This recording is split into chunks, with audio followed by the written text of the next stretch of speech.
All right, 6.3. Welcome back. We are into the third lesson of Unit 6. Today we are adding and subtracting rational expressions with monomial denominators. Okay, so just monomial today. Next lesson will be adding, subtracting with binomial denominators. They are slightly different. Okay, so you got to be careful. You need to be able to tell the difference. Okay.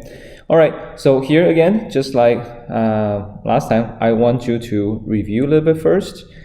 So here are two questions. Try it and see how you do. Okay, so here are the answers for the two review questions. Again, factor first if possible.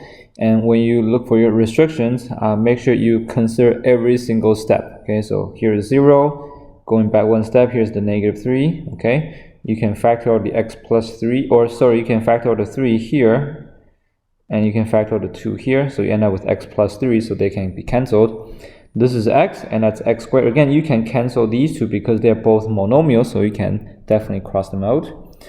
Part B here, same thing, factor if possible. So that's what I did first step.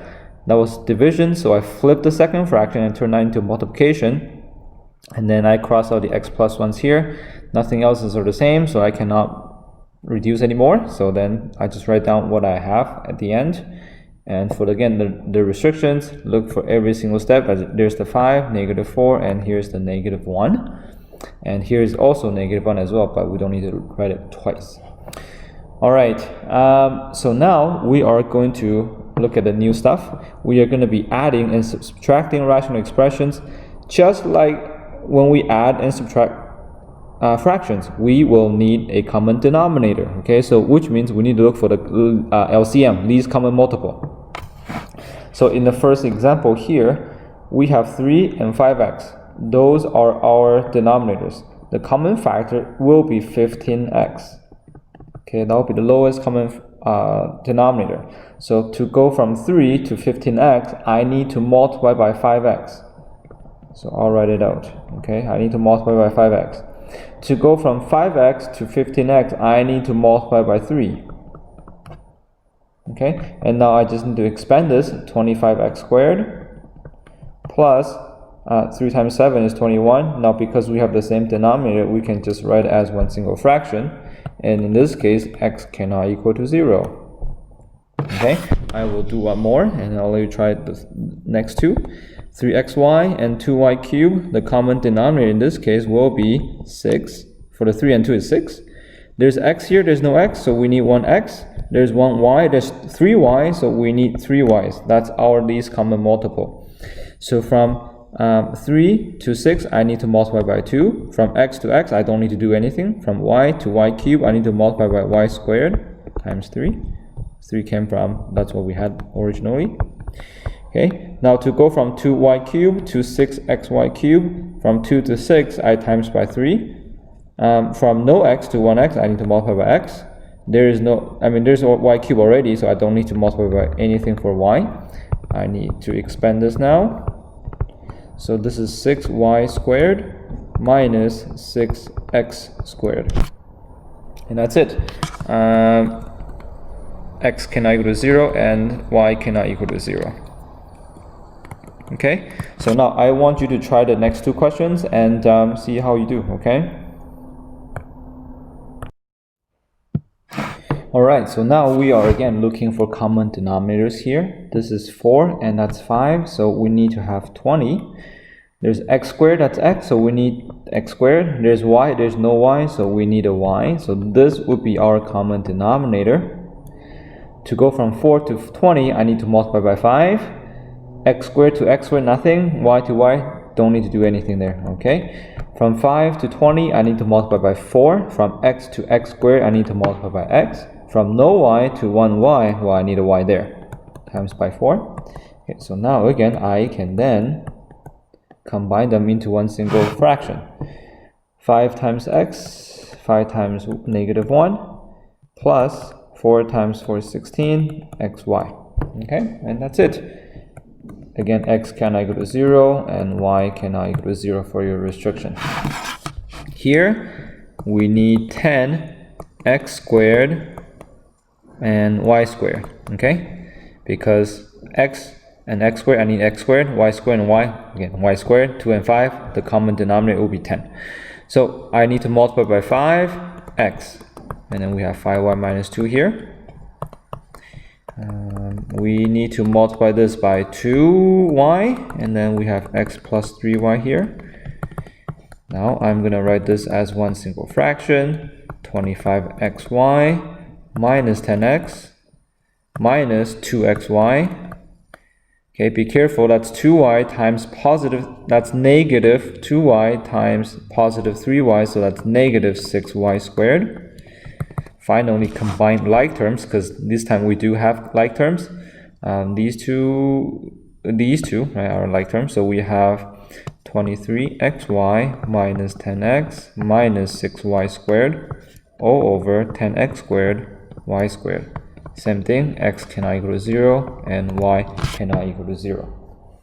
Okay, I think it's fairly straightforward. Okay, you just need to get the common denominator and multiply whatever you needed to get to your common denominator, and then collect, expand and collect like terms, and that's it.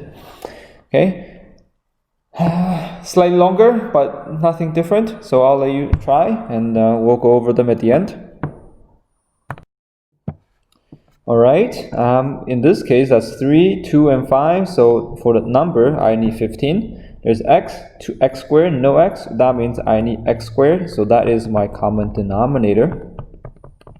Okay, 3x to 15x squared, I need to multiply by 5x.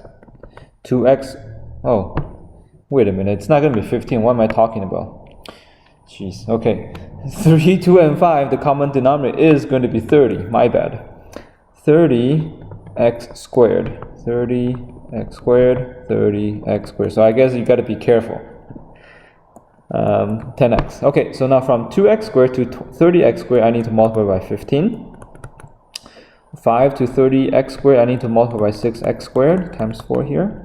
Now combine them into one single fraction. That's 50x plus 15 minus 24x squared. Okay, and x cannot equal to 0. Okay. Part D, let me do it slowly this time so I don't make a mistake.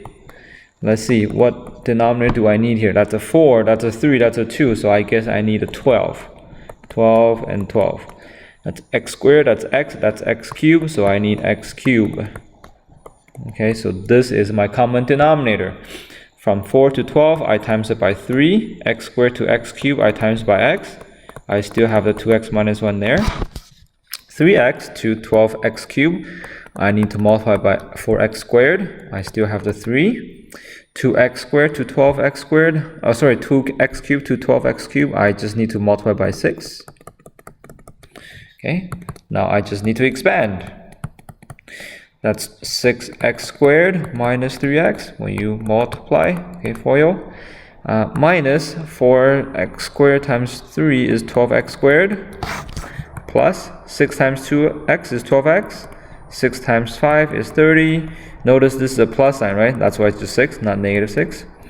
Collect like terms. 6 minus 12 is negative 6, so negative 6x squared. Negative 3 plus 12 is plus 9x.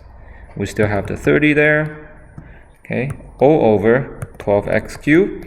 Now notice that's 6, that's 9, and that's 30. We can actually factor out the 3. Okay, I'm actually going to factor out, yeah, just 3 is fine. 3, so you end up with negative 2x squared plus 3x plus 10 divided by 12x cubed. The reason why we factor out the 3 is because we can reduce this, right? Divided by 3, divided by 3. So your final answer is going to be negative 2x squared plus 3x plus 10 all over 4x cubed. And the restriction will be x cannot equal to 0. Okay, so this second one here is slightly longer, okay? Actually quite a bit longer than the first one there. But I don't think it's too complicated. But you gotta be careful though, right? I mean, I made a mistake there for finding the lowest common multiple. So you should be careful as well. Okay, that is it for this lesson. Do some practice questions and let me know if you need help. This is like one of the shortest lessons ever. 10 minutes.